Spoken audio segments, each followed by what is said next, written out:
என் அன்பிற்கினிய முக்குளத்து உறவுகள் அனைவருக்கும் இனிய வணக்கம். வரலாற்றிலே பொன்னெழுத்துக்களால் பொறிக்கப்பட வேண்டிய சரித்திர நாயகன், தான் வாழ்ந்த 48 ஆண்டுகளில் 24 ஆண்டுகளை சிறையிலேயே கழித்த மாபெரும் தியாக செம்பல், தன்னுடைய வாழ்நாள் முழுமைக்கும் இனத்தின் வளர்ச்சி ஒன்றே இலக்கு என போராடிய மாபெரும் சகாப்தம் மாமன்னன் ரிபல் முத்துராமலிங்க சேதுபதி. இவருடைய வரலாறுகளை கேட்கும் பொழுது உடம்பெல்லாம் அப்படியே புல் அரிக்கிறது. என்னுடைய முக்குளத்து மாமன்னர்கள் அனைவருமே இந்த இனத்திற்காக மாண்டு போனவர்கள். யூடியூப் புருடா அப்படின்ற ஒரு யூடியூப் தளத்துல இருந்து ஒரு குஞ்சுமணி இல்ல, அவங்க ஏதோ ஒரு மணி, அந்த மணி சொல்றாப்புல நாங்கெல்லாம் ஆண்ட பரம்பரை அப்படின்னு நிறைய கிண்டல் செய்து ஒரு வீடியோ வெளியிட்டு இருக்காரு. அவருக்கு சொல்லிக்கிற ஆசைப்படுறேன், அவருக்கு மட்டுமல்ல அனைவருக்குமே சொல்லிக்கொள்ள வேண்டிய விஷயம் என்னவென்றால், நாங்க ஆண்ட பரம்பரை மட்டுமல்ல, இந்த இனத்திற்காக, இந்த இனத்தினுடைய மக்களுக்காக மாண்ட பரம்பரை. அப்படிப்பட்ட ஒரு தியாகமிகு வரலாற்றில் இன்று இந்த மன்னரினுடைய ஒரு வரலாறு மறைக்கப்பட்டு இருக்கிறது என்பதுதான் வருத்தத்துக்குரிய செய்தி. பாட புத்தகங்களே சேர்க்கலாமே இவருடைய வரலாற, ஏன் அரசாங்கம் பாட புத்தகத்தினுடைய வரலாறை சேர்க்கல? முதல் சுதந்திர போராட்ட வீரர் மாமன்னர் பூலித்தேவர் அப்படிதாங்கிறதே நம்ம ரொம்ப நாளுக்கு அப்புறம் தான் உணர்ந்து, அதுக்கப்புறமா அரசாங்கத்துல இது கெசட்ல நிறைய மாற்றங்கள் வந்ததெல்லாம் நமக்கு தெரியும். அப்படி இருக்கும் பொழுது மாமன்னர் பூலித்தேவருக்கு அடுத்தபடியாக குரல் கொடுத்த ஒரு மாபெரும் வீர தியாகி யாருன்னா ரிபல் முத்துராமலிங்க சேதுபதி. இவருடைய வரலாறினை நாம் எடுத்து பார்க்கும் பொழுது ஆங்கிலேயருடைய வரலாற்று குறிப்பு என்ன சொல்கிறது? 1851 நடைபெற்ற சிப்பாய் கழகம் தான் முதல் சுதந்திர போராட்டம் என்று பதிவு செய்கிறது. அது முற்றிலும் பொய்யான வரலாறு. எதுக்கு இப்படி எங்க வரலாறுகள்லாம் அழிச்சு எதுக்கு இந்த வேலை நடந்துட்டு இருக்குன்னு தெரியல. மாபெரும் சூழ்ச்சி நடந்து கொண்டிருக்கிறதை முக்குளத்தை புரிஞ்சுக்கிட வேண்டும். நம்முடைய வரலாறை அழிக்கும் பொழுது என்ன நடக்கும் அப்படின்னா, நம்முடைய வளர்ச்சி, நம்முடைய இனத்தினுடைய வளர்ச்சியை அடியோடு அமுக்க பார்க்கிறார்கள். வருங்காலத்துல நம்ம நிறைய பேர் சொல்லிட்டு இருக்காங்க, நாங்க ஜாதி வரிகள்ல நாங்கெல்லாம் சரித்திரத்திலே இருந்து எங்களுடைய இன்னுயிரை ஈந்து இனத்திற்காகவே மாண்ட ஒரு மாபெரும் வீர தியாகிகளினுடைய கூட்டம் எங்கள் கூட்டம். அப்படி இருக்கும் பொழுது எங்களுடைய மாமன்னர் ரிபல் முத்துராமலிங்க சேதுபதி 17ஆம் நூற்றாண்டில் ஆங்கிலேயனுக்கு மாபெரும் சம்மட்டி அடி கொடுத்த சரித்திர நாயகன் என்பதனை இந்த வரலாறு மறந்துவிடக் கூடாது. மாமன்னர் ரிபல் முத்துராமலிங்க சேதுபதி 1760ஆம் ஆண்டிலே தோன்றுகிறார். அதுக்கு அடுத்ததாக அவருடைய தந்தையை இழந்த திருவாய் நாச்சியாருடைய அரவணைப்பிலே மாமன்னர் ரிபல் முத்துராமலிங்க சேதுபதி வளர்ச்சி வருகிறார். அதுக்கு அடுத்ததாக அவருடைய சிறை வாழ்க்கை அவருடைய 12 மாத குழந்தையாக இருக்கும் போதிலிருந்து ஆரம்பிக்கிறது. கொஞ்ச நாள்களிலே மறுபடியும் ஆங்கிலேயர்களால் சிறைபிடிக்கப்பட்டு தாயோடு சேர்ந்து தங்கையுமாக உள்ளே வைக்கப்படுறார். அப்புறம் ஆற்காடு நவாபினுடைய வருடத்திற்கு 1 லட்சம் ரூபாய் கப்பம் கட்ட வேண்டும் என்ற கொள்கையை ஏற்றுக்கொண்டு மறுபடியும் ஆட்சி பொறுப்பில் அமர்லாம் நம்முடைய மாமன்னர் ரிபல் முத்துராமலிங்க சேதுபதி. அந்த ஆட்சி பொறுப்பிலே அமர்ந்து அவர் செய்த திட்டங்கள் ஒவ்வொன்றும் அவ்வளவு அருமையான திட்டங்களை அவர் தீட்டி தன்னுடைய நாட்டை மீட்டெழுச்சி பெற செய்து ஒரு அற்புதமா போய்கிட்டு இருக்கும் பொழுது என்ன நடக்கு அப்படின்னா, சிவகங்கை சீமைக்கு இவருக்கு ஒரு சின்ன ஒரு மோதல் வருது.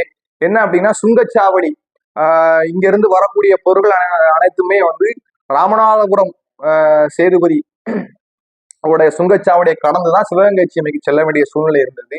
அப்பொழுது மொத்தம் 4 சீமைகள் என்னன்னா ஆங்கிலேயருக்கு அடிபணியாம ரொம்ப இப்ப ஆட்டம் போட்டுட்டு இருக்காங்கல்ல.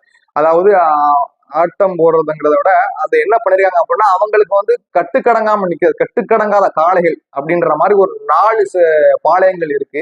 இந்த 4 சீமைகள்ல ஒன்று ராமநாதபுரம் சமஸ்தானம், அதுக்கு அடுத்தபடியாக சிவகங்கை, அதுக்கு அடுத்தபடியாக புதுக்கோட்டை, அடுத்த தஞ்சாவூர். இந்த 4 பேர் இருக்காங்க. தஞ்சாவூர் ஆங்கிலேயருக்கு அடிபணிஞ்சு ஒரு வழியா போயிடுறாங்க. ஆங்கிலேயருடைய ஒரு கட்டுப்பாடு ஒரு பரஸ்பர உறவின் மூலமாக புதுக்கோட்டை மன்னரையும் விடுபட்டு விடுறாங்க. இந்த 2 பேரும் டார்கெட் வச்சிருக்காங்க. யாரு அப்படின்னா, சிவகங்கை சீமையும் ராமநாதபுரம் சீமையும் ஆங்கிலேயர்களுக்கு அடிபணியவே மாட்டாங்க, இவங்களை ஒண்ணுமே செய்ய முடியாது என்ற சூழ்நிலைக்கு வந்த உடனேயும் இவங்களை எப்படியும் போட்டு தோன்ற முடிவுக்கு வர்றாங்க. அந்த சூழ்நிலைக்கு வர்றதுக்கு காரணம் என்னன்னா, வரி கட்டுறது கிடையாது. நம்ம மன்னர் வரி கட்ட மாட்டாரு. அதோட ஒரு மிகப்பெரிய என்னன்னா, நம்ம வரலாற்றுல நம்ம கேள்விப்பட்டிருப்போம், ஆங்கிலேயன்ட்ட எல்லாரும் போய் வரி கட்ட மறுத்தாரு அப்படின்ற ஒரு அந்த வரலாறு உண்மைத்தன்மையில வேற விஷயம் தெரியும். ஆங்கிலேயர்கிட்ட வரி கட்டு நம்ம மருத்துவங்க நிறைய மாமன்னர் புலித்தேவர் முதல்ல வரி கட்ட மறுத்திருக்காங்க. இவர் கொஞ்சம் மாத்தி என்ன அப்படின்னா, ஆங்கிலேயர்கிட்ட வரி கேட்டவர் என்ன அப்படின்னா, இங்க தென் மாவட்டத்தில் உள்ள நம்ம தெற்கு சீமையில் உள்ள பொருட்கள் அனைத்துமே வந்து பாம்பன் துறைமுகம் வழியாக சென்னைக்கு வந்து செல்ல வேண்டிய சூழ்நிலை இருக்கு. அப்போ வந்து இந்த பாம்பன் துறைமுகம் நம்முடைய சேதுபதியின் கட்டுப்பாட்டில் இருப்பதனால அந்த வழியா போற ஆங்கிலேயனுடைய சரக்கு கப்பலுக்கும் வரி வச்சிருக்காப்புல. அந்த மாதிரி ஒரு அற்புதமான எவனை எதிர்த்து கேட்கக்கூடிய நெஞ்சுரம் கொண்ட ஒரு மாபெரும் தன்மான சிங்கம் தான் நம்முடைய சேதுபதி மன்னர்.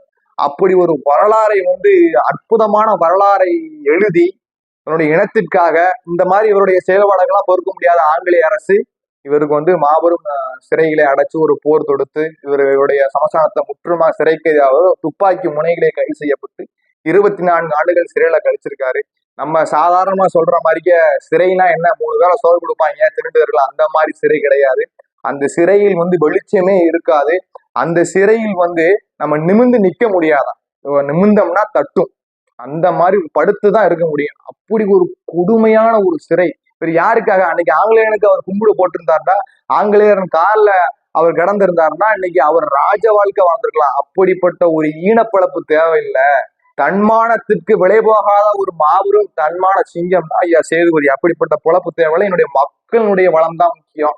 ஆங்கிலேயனுக்கு வரி கட்ட மாட்டேன் அப்படின்ற ஒரு மாபெரும் ஒரு உரம் கொண்டு அப்படி விடுதலை ஒரு போராட்டத்தை ஒரு உணர்வோடு தன்னுடைய உடலை வருத்தி தன்னுடைய இன்னுயிரை மக்களுக்காக ஈந்து மாண்டு போனார் இந்த வீர தியாகி. முல்லை பெரியாறு அப்படிங்கிற விஷயம் இன்னைக்கு ஆங்கிலேயர் ஆட்சியில கட்டப்பட்டதுன்னு நம்மளாம் அறிவோம். ஆனா அந்த முல்லை பெரியாறு திட்டம் அமைவதற்கு முதலிலாக அந்த வரைபடம் அமைத்து கொடுத்தவர் யார் அப்படின்னு பாத்தீங்கன்னா முத்திருளப்ப பிள்ளை என்கிற நம்முடைய ஐயா சேது மன்னர்கிட்ட கீழே வேலை பார்த்த ஒரு ராஜ பிரதானி தான் வந்து அதை ஏற்படுத்தி கொடுத்துருக்காரு. இன்னைக்கு முல்லை பெரியாறு அணை வந்து நம்ம அதற்கு அடித்தளமிட்டவரே வந்து சேதுபதி மன்னர் அப்படிங்கிறதான் ஒரு ஒரு அற்புதமான விஷயம். அதுக்கப்புறம் என்னன்னு பாத்தீங்கன்னா இன்று ராமநாதபுரம் கோவிலில் உள்ள 3வது பிரகாரம் வந்து நம்மளுடைய சேது மன்னர் ஆட்சி காலத்துல மிக சிறப்பாக கட்டி முடிக்கப்பட்டது. அதோடு மட்டும் இல்லாமல் மக்களுக்கு நிறைய நல்ல திட்டங்களையும் அவர் வந்து செய்திருக்கிறார். அவர் ஆட்சி காலத்தில் மிக செழிப்பாக அவருடைய சமஸ்தானத்தை வைத்திருக்கிறார் என்பது அவருடைய ஆட்சி காலத்தை பார்க்கும் பொழுது தெரிகிறது. இப்படியெல்லாம் இனத்திற்காக அற்புதமாக வாழ்ந்து ஒரு வீர தியாக செயல் புரிந்த மாமன்னர் ரிபல் முத்துராமலிங்க சேதுபதி வரலாற்றிலும் சரி இன்று அரசாங்கத்தாலும் சரி இன்னைக்கு அந்த அளவுக்கு வெளி தெரியாமல் இருப்பது என்ன அப்படின்னு எனக்கு புரியல. வரலாறுகள்லாம் படிக்கும்போது உடம்பெல்லாம் புல்லரிங்க. இப்படி ஒரு தலைவர் வாழ்ந்திருக்காரா? ஏன்னா ஒண்ணுமே இல்லை, அவர் தலைவர் இருக்காரான்னு தெரியாத வரையப்பட்ட மன்னர்களுக்கு கூட நீங்க அரசு விழா எடுத்திருக்கும் பொழுது இங்க மன்னர் வாழ்ந்த மன்னர் அவருக்கு வாழ்ந்த அத்தனை அடையாளங்கள் அங்க இருக்கு. ராமநாதபுரம் சமஸ்தான ராமநாதபுரம் அரண்மனையில இருக்கு. அப்படியெல்லாம் இருக்கும் பொழுது அந்த மன்னருக்கான அங்கீகாரம் அம்மையார் ஜெயலலிதாவால் கொடுக்கப்பட்டது. அம்மையார் ஜெயலலிதா கொடுக்கப்பட்டு என்ன பண்ணிருக்காங்க அப்படின்னா அவருடைய சிலையை நிறுவி அவருடைய வாரிசுதாரர்களுக்கு வந்து பென்ஷன் கொடுக்குற ஒரு அற்புதமான திட்டத்தை செய்து கொடுத்தாலும் கூட அவருடைய வரலாறுகளை வந்து இன்னமும் மேன்மேல அந்த தலைவருக்கு அது போதாது. அந்த அவ்வளவு பெரிய சாதனைகள் செய்து வரலாற்றுகளை பொன்னெழுத்துக்களால் பொறிக்கணும் அவருடைய வரலாறு. அப்படிப்பட்ட ஒரு தலைவருக்கான அங்கீகாரம் போதாது. என்னுடைய முக்குழுத்து முன்னர்கள் நிறைய பேர் தஞ்சை ராஜராஜ சோழன் தொடங்கிய அனைவருக்குமே வந்து போதுமான அளவு இந்த அரசாங்கம் வந்து சிறப்பு செய்யல அப்படிங்கிறத என்னுடைய மிகப்பெரிய வருத்தமாக தெரிவித்து வருங்காலத்திலே முக்குழுத்து சமுதாய இளைஞர்கள் அனைத்து மாணவர்களும் வந்து நம்முடைய இனத்தினுடைய வரலாறை படிக்கணும். நம்ம இனத்துல இப்படி எல்லாம் வாழ்ந்துக்காங்களா என்ற ஒரு தியாக உணர்வு நம்மகிட்ட வரணும். வன்முறை செயல்கள் வேண்டாம், ஆயுதம் ஏந்திய போராட்டம் வேண்டாம், அறிவு வழியில் பயணிப்போம். அரசியலில் நல்லபடியாக நம்முடைய கவனத்தை செலுத்தி அதுலயும் வந்து நம்முடைய என்னெல்லாம் செய்யலாம் ஆக்கப்பூர்வ விஷயங்களை முன்னெடுத்து இனத்தின் வளர்ச்சிக்கு ஒன்றுபடுவோம். முக்குளத்தோர் போர் முரசு நம்முடைய இனத்தின் வளர்ச்சிக்காக எங்கெங்கு முடித்துக் கொண்டே இருக்கும். உங்கள் ஆதரவு நிச்சயமாக உங்கள் ஆதரவுடன். நன்றி, வணக்கம்.